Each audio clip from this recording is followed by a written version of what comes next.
Bonjour à tous. Comme chaque semaine sur RCN et à cette même heure, vous retrouvez l'émission Judaï-Cannes, le journal des activités de la communauté cannoise. Au programme aujourd'hui, un rendez-vous organisé par la Viso, les cours de pensée juive du mercredi et la projection de Brooklyn Yiddish, sortie en salle il y a un mois. Entrée dans nos agendas au fil des ans, nous attendons avec impatience la fin du mois de novembre pour la voir revenir.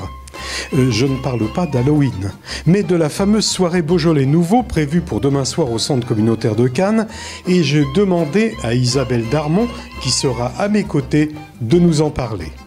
Autre activité prévue jeudi prochain 23 novembre, toujours au centre communautaire de Cannes, Ciné Sina vous propose d'assister à la projection du film Brooklyn Yiddish que je développerai en fin d'émission. Mais pour commencer, avec Carole Glassman et David Moyal, le rabbin de Cannes, nous allons parler de la pizza Torah du mercredi.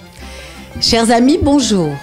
Notre invité aujourd'hui, le rabbin David Moyal, rabbin de la communauté juive de Cannes.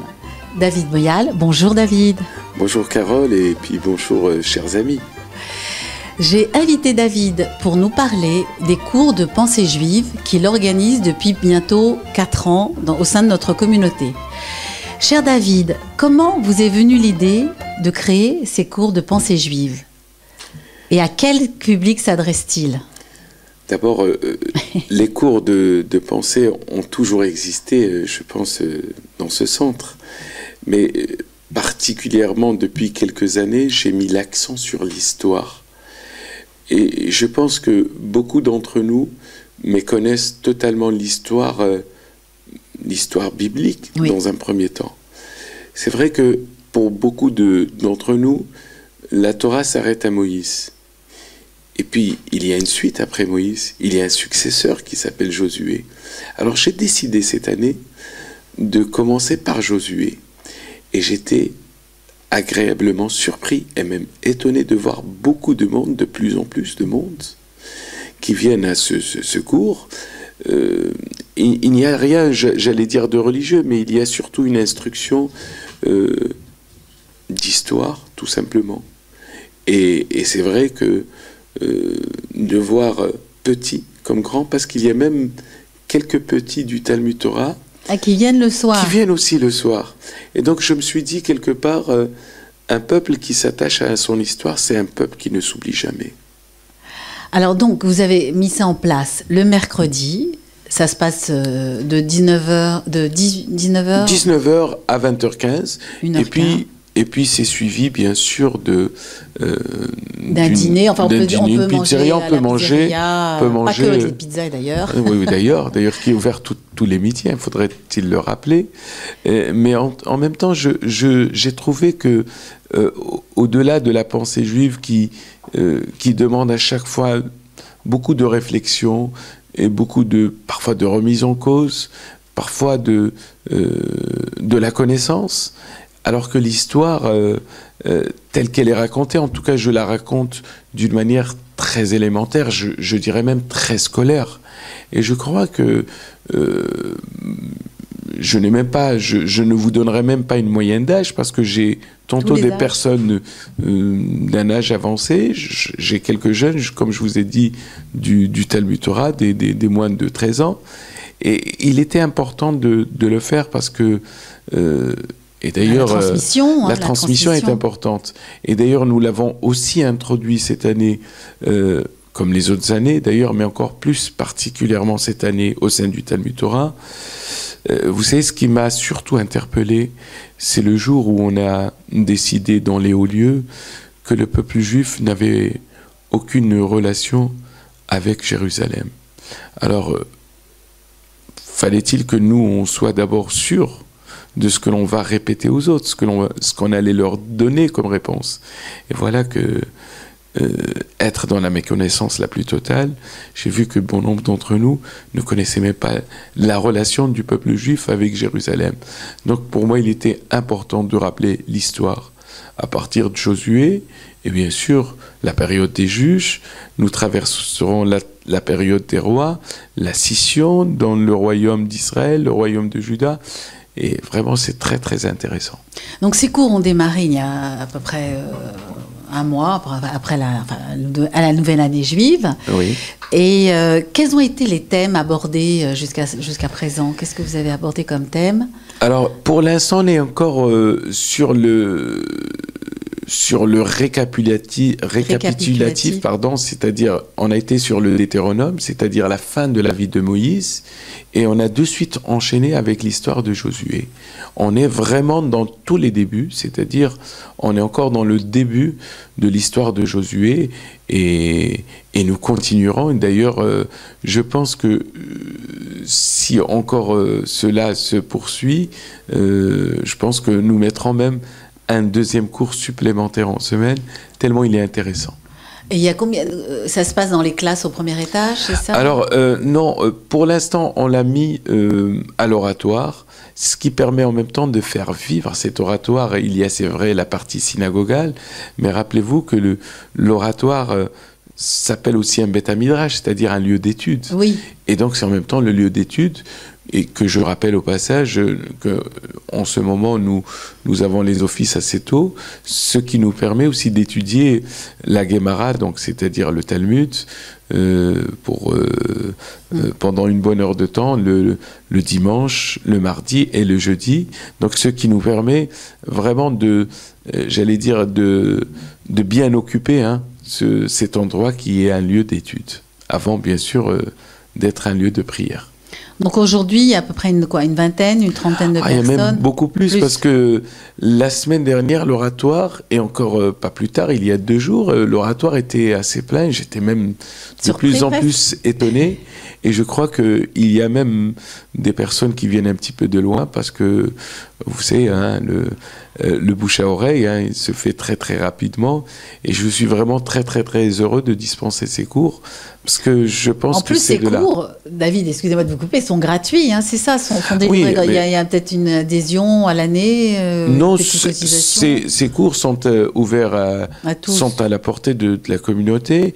Bien sûr que il serait beaucoup plus agréable de voir tous ces membres qui viennent être, j'allais dire, adhérer à la communauté, adhérer à la vie communautaire, parce qu'il y a beaucoup de choses. Par exemple, nous avons pas mal de choses qui se font dans notre communauté. Il suffirait tout simplement de vous rapprocher du secrétariat pour connaître l'adhésion, le coût de l'adhésion annuel, qui est vraiment...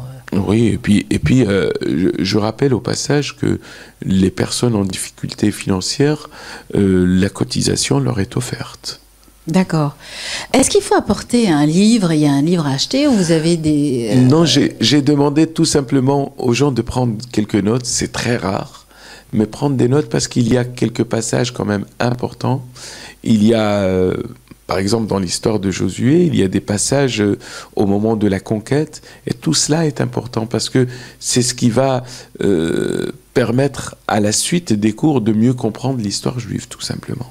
Alors, comme vous pratiquez et vous donnez ces cours depuis 4 ans, quels sont les retours justement des participants? Où ils veulent aller? Est-ce qu'il y a des thèmes qu'ils souhaitent aborder, qui leur sont chers? Oui, c'est vrai que, en règle générale, l'histoire est assez riche déjà. Est assez riche, oui.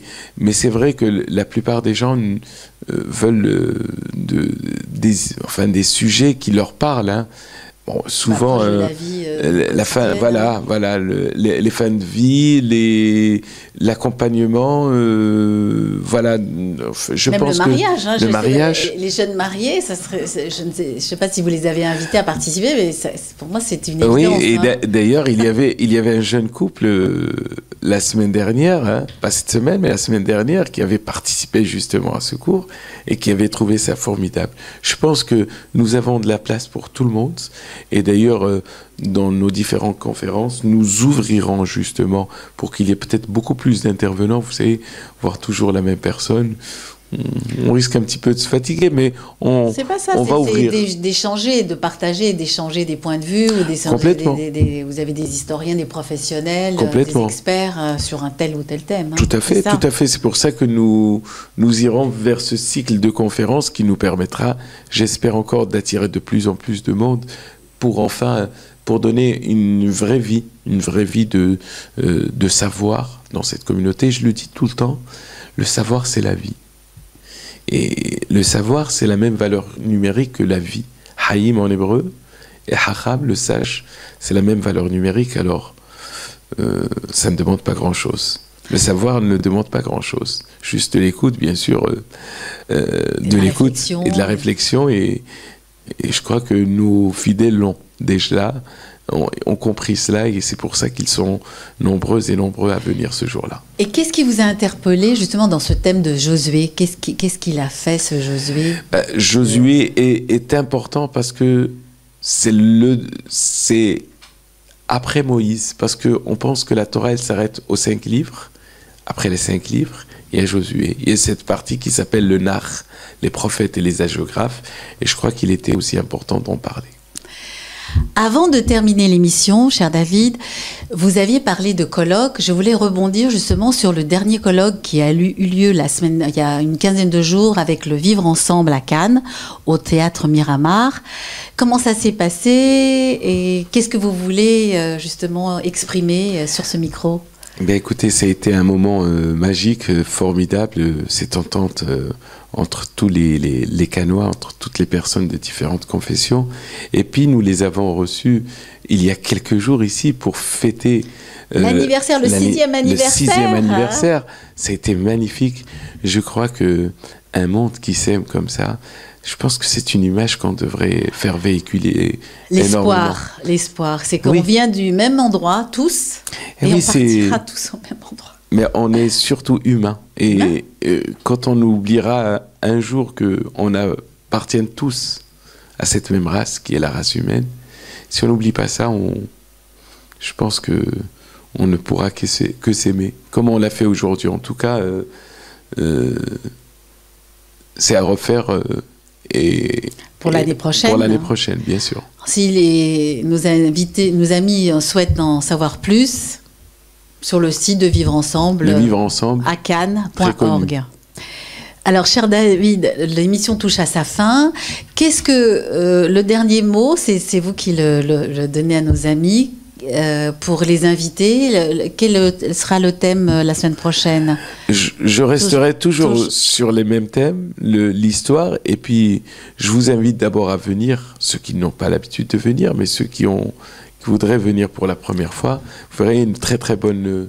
Donc venez, chers amis, c'est le mercredi, chaque mercredi à 19h, avec notre cher rabbin David Moyal. David Moyal, je vous remercie. Je vous en prie. Nous disons shalom et Shabbat Shalom à nos chers amis. Et à très bientôt, David. Merci. Merci à vous. Merci d'écouter RCN et d'être fidèle à Judaïcan. Dans quelques instants, nous serons de retour à l'antenne. Je serai en compagnie d'Isabelle Darmon et nous parlerons Beaujolais.